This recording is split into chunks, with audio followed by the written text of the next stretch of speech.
program that was started by Dr. Clarence Shields, who was an orthopedic surgeon for the Rams. And when they left the city, he wanted to stay here and do something for youth.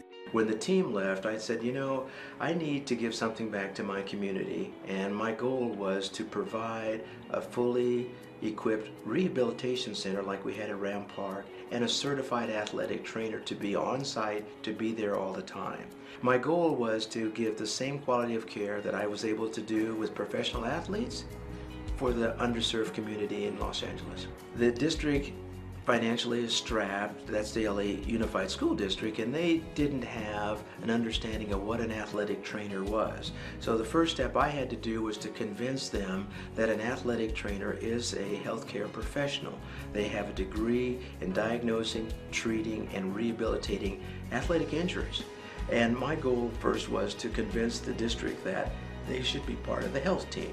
Once we did that, we then had to raise money to pay for the salary for a trainer. And then we kept growing, and then over each 4 or 5 year cycle, we seem to be able to enlarge. At the high school, I teach a sports therapy class, which is an elective for upperclassmen. They learn about sports injuries, anatomy, physiology, and they also become certified in first aid and CPR. Day-to-day experience is very humbling. You're around kids that are very appreciative. They don't really have a lot of role models, so you kind of step up to the plate and you become a role model, as well as the athletic trainer, their teacher. They flock to you because some of them may want to go into sports medicine, so you get a lot of questions. How do I become an athletic trainer? How do I get involved? What college did you go to? So it's a very rewarding experience. A lot of the athletes that I have a really good potential to go on to the next level, and some of them do. And so the fact that they get diagnosed early on is really important.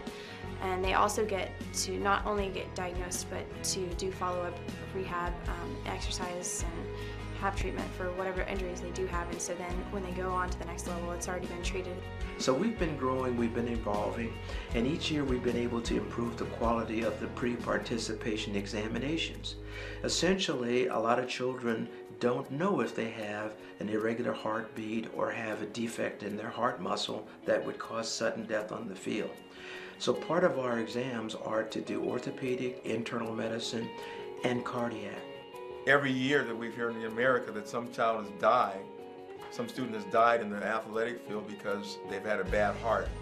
Well, we haven't had that problem in any of our schools because we have a cardiologist who checks the kids out and makes sure that every year we've had some child that detected something wrong with their heart. And those children have been spared. I think sometimes people are not aware of, if you were to put a dollar sign on what these children had today, if you had to pay for each component individually, it would probably be $3,000 to $5,000 that they got today for free. So the doctors are very enthused about it, and they all feel that they've been very successful, and they enjoy being able to give something back to their community as well, and to make our athletes safe on the football or basketball field wherever they're participating. Team Heal and Vicky Lim has helped me a lot at Banning High School because they helped me improve and strengthen all my muscles in my body. And when I'd have an injury, that helped me a lot.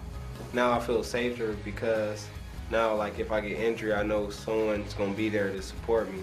My goal would be that every high school in the city of Los Angeles has a certified athletic trainer, a team doctor, and a place to rehabilitate their injuries.